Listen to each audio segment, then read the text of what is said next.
C'est le grand jour. L'agitation s'empare des écuries, plongées dans le Paris de la Belle Époque. Mais pour Monica Mucha, tout n'est pas encore parfait. Je répare un petit endroit qu'on n'avait pas vu avant, et les filles non plus. Et moi, je passe en rentrant, je me dis, mais il y a un problème là sur ce jupe. Alors je suis juste en train de faire les réparations, mais on va la reprendre entièrement parce qu'on l'a déjà utilisée pour une acrobate avant dans un autre spectacle. Et personne ne s'est rendu compte qu'en fait, il y a des problèmes dans cette jupe, donc on va le refaire. Pendant ce temps, Mathilde enfile son costume avec l'aide de son partenaire de scène. Ici, pas d'habilleuse. Les comédiens ne comptent que sur eux-mêmes. Pour ça, il faudrait qu'il soit bien en dessous, tu vois. Il y a un truc qui n'a pas coulissé en dessous. Pièce maîtresse de sa tenue, ce bustier datant de 1900, transformé pour être porté à cheval. C'est quand même des pièces de collection et avec des pierres, etc.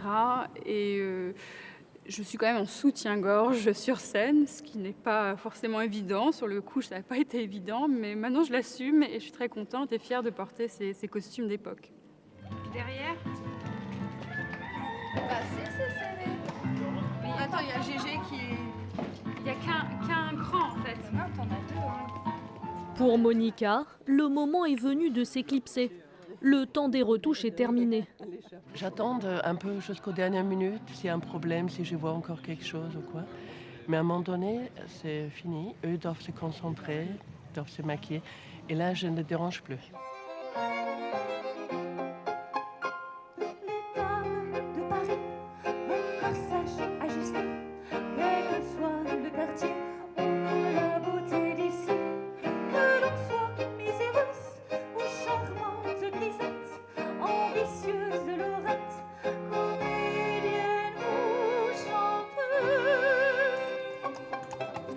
En coulisses, le personnage de la poule se prépare. Un costume qui a demandé beaucoup de réflexion pour que l'animal se métamorphose en fleur. Une prouesse technique dont rêvait la directrice de la compagnie.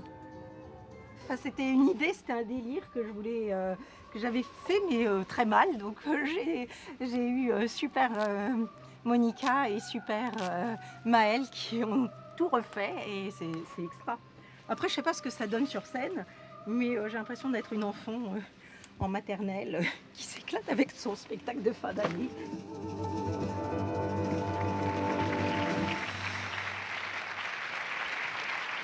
La poule qui s'est transformée en fleur, c'était quand même extraordinaire. Voilà.